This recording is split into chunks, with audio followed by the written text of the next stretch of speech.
Good morning students. First year commerce में account विषय में लेसन 5 जर्नल जनरल में नेक्स्ट क्वेश्चन नंबर 13 यानी 13 का हम लोग जनरल एंट्री करेंगे। तो आइए देखते हैं क्वेश्चन नंबर 13। इसमें दिया हुआ है कि निम्नलिखित लेन देनों का जनरल में लेखा कीजिए, यानी जनरल एंट्री करना है। तो प्रिय छात्रों, जब भी जनरल एंट्री करना होगा तो सबसे पहले हम जनरल का फॉर्मेट बनाएंगे। तो जनरल का फॉर्मेट बनाने फॉर्मेट में कुल 5 कॉलम होते हैं, जिसमें पहला डेट, दूसरा पर्टिकुलर्स, तीसरा एलएफ, चौथा डेबिट अमाउंट और पांचवा क्रेडिट अमाउंट। फिर फॉर्मेट तैयार करने के बाद हम ऊपर दिखाते हैं जिसकी भी पुस्तकों में जनरल लेखा करना हो उसका नाम। तो लिखेंगे general entries in the books of.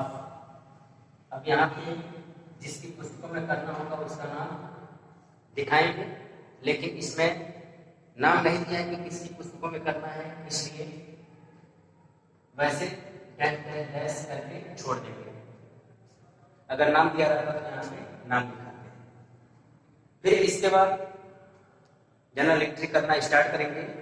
इसमें पहला दिया है राम प्रकाश से 10,000 रुपए का माल नगद खरीदा तथा इस पर 100 रुपए भाड़े के भी दिए। तो इसमें सबसे पहले हम डेट वाले कॉलम में डेट दिखाते हैं, लेकिन जब डेट नहीं दिया रहता है तो ऐसी दशा में हम नंबरिंग करते हैं। तो इसमें भी डेट नहीं दिया, इसलिए नंबरिंग करेंगे। फर्स्ट दिया है कि राम प्रकाश से 10,000 रुपए का माल नगद खरीदा तथा इस पर 100 रुपए भाड़े के भी दिए। जब माल खरीदा है तो खरीदने के लिए हम परचेज अकाउंट इस्तेमाल करते हैं और परचेज अकाउंट हमेशा डेबिट होता है, इसलिए एंट्री हो जाएगा परचेज अकाउंट डेबिट।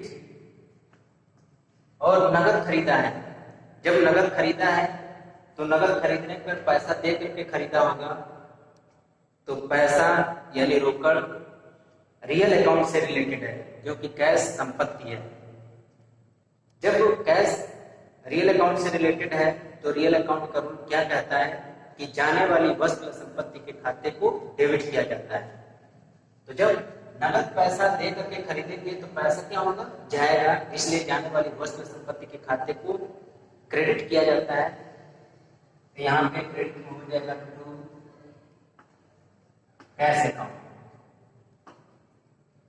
अमाउंट क्या होगा, तो 10,000 रुपए का माल खरीदा है और 100 रुपए भाड़े का भी भुगतान किया है, तो उस 100 रुपए को भी हम इसी में ऐड कर देंगे। क्यों?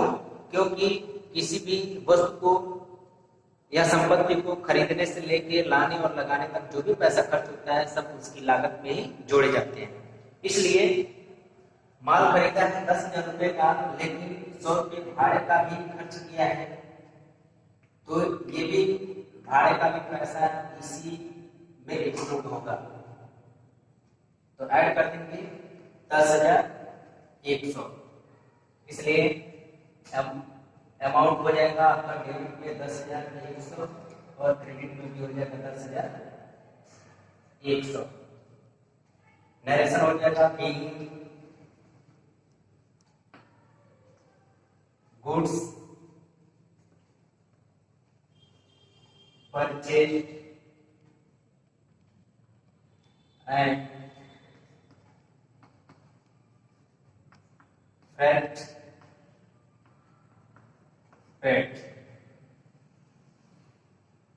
being goods purchased and paid means भाड़ा का भुगतान किया गया। इसके बाद अगला है दूसरा कि दयाराम को दे 2,000 रुपए के पूर्ण भुगतान में 1930 रुपए दिए।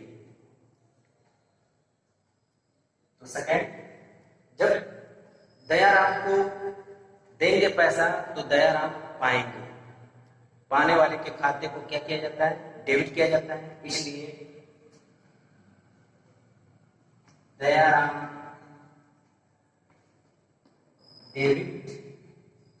और दयाराम को भुगतान के रूप में आप पैसा दिए हैं, तो पैसा व्यवसाय से जाएगा, जाने वाली वस्तु या संपत्ति के खाते को क्रेडिट किया जाता है, इसलिए कैश अकाउंट क्रेडिट होगा टू कैश अकाउंट। फिर यहां पर हम देखें कि दयाराम को कुल 2000 रुपया देना था, लेकिन 2000 के बदले में केवल कितना दिया गया है, 1930 रुपये। इसका मतलब 70 रुपये का छूट मिला है। 2000 के बदले केवल 1930 रुपये का पेमेंट किया गया है, इसका मतलब 70 रुपये कम किया गया है। जब 70 रुपया कम किए हैं तो 70 रुपये का लाभ हुआ। तो जब 70 रुपया का लाभ हुआ तो लाभ एवं आय के खाते क्या होते हैं, क्रेडिट होते हैं। नॉमिनल अकाउंट के अंतर्गत आय और लाभ के खाते क्रेडिट होते हैं, इसलिए जो 70 रुपये का छूट यानी डिस्काउंट मिला है वो हमारे लिए लाभ है, इसलिए डिस्काउंट अकाउंट में क्या हो जाएगा, क्रेडिट हो जाएगा टू डिस्काउंट अकाउंट। अब अमाउंट में दयाराम कुल देना था 2000, लेकिन केवल भुगतान किया गया है 1930, यानी केवल 70 रुपये का डिस्काउंट मिला है, इसलिए डिस्काउंट में 70 रुपया। ये आपका कैश डिस्काउंट है। ये जो 70 रुपया मिला है वो कैश डिस्काउंट है। कैश डिस्काउंट का पुस्तकों में लेखा किया जाता है। कैश डिस्काउंट का लेखा करते समय यदि छूट दिया जाता है तो हानि होगा, इस कारण डिस्काउंट अकाउंट डेबिट होगा। वहीं पर यदि डिस्काउंट मिलता है तो ऐसी दशा में डिस्काउंट लाभ होगा, क्योंकि आय है, और इस कारण से डिस्काउंट अकाउंट का खाता क्रेडिट होगा। यदि मिलता है डिस्काउंट तो आय होगा और इस वजह से डिस्काउंट अकाउंट क्रेडिट होगा। यदि लाभ मिलता है, डिस्काउंट मिलता है तो। दूसरी बात ये कि यदि कैश का खाता, कैश अकाउंट यदि डेबिट होता है तो डिस्काउंट अकाउंट भी उसी के साथ डेबिट होगा। यदि कैश अकाउंट क्रेडिट होता है तो डिस्काउंट अकाउंट भी क्रेडिट ही होगा। यहां पर देखिए कैश अकाउंट क्रेडिट है, इसलिए डिस्काउंट अकाउंट यानी जो छूट है उसका भी खाता क्रेडिट है। डायरेक्शन यहां पे हो जाएगा be cash paid to Dayaram and discount receive. Being cash paid to Dayram and discount received। फिर इसके बाद अगला है 20,000 रुपए की मशीन खरीदी तथा इसके लगाने पर 2,000 रुपये मजदूरी के लिए। तो प्रिय छात्रों, जब 20,000 रुपए की मशीन खरीदी है और इसके लगाने पर 2,000 रुपये मजदूरी दिया है तो उस मशीन की कुल कीमत हो जाएगी 20,000 प्लस 2,000, यानी उस मशीन की कीमत कुल हो चुकी 22,000।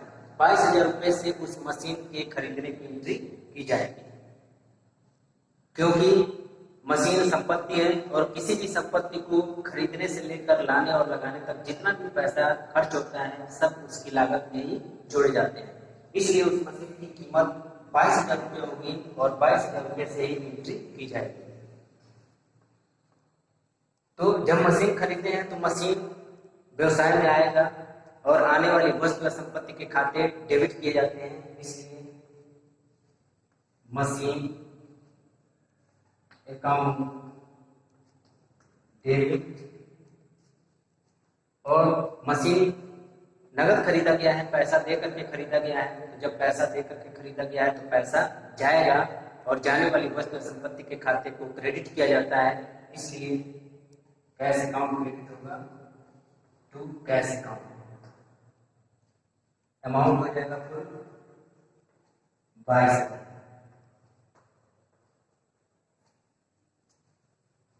नरेशन हो जाएगा being machine purchased and wages given for installation.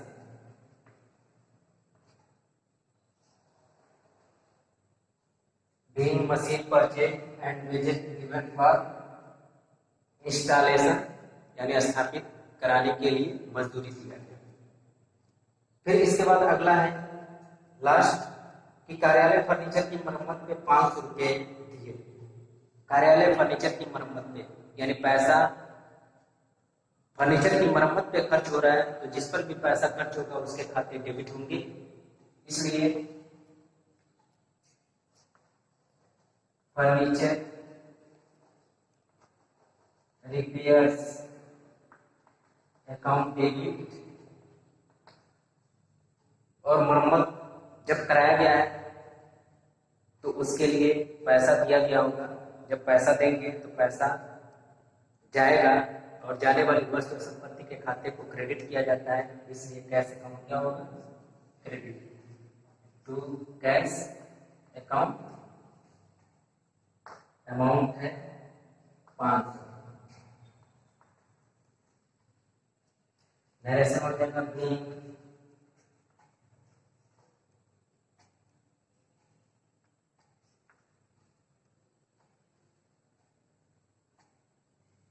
being expense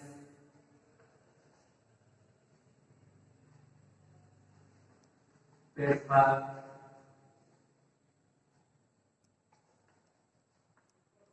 furniture repairs, being cash paid for furniture repairs। Entry समाप्त हो गया। अब इसके बाद लास्ट में हम क्या करेंगे कि जनरल का जो डेबिट अमाउंट और क्रेडिट अमाउंट है उन दोनों का हम टोटल करेंगे। टोटल करते समय दोनों अमाउंट एक सीधी लाइन में लिखा जाता है।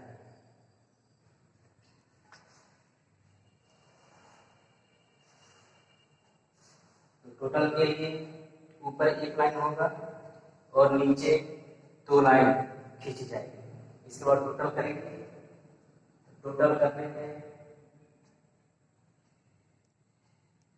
0 3 7 10 89 2 9 11 11 5 16 86 2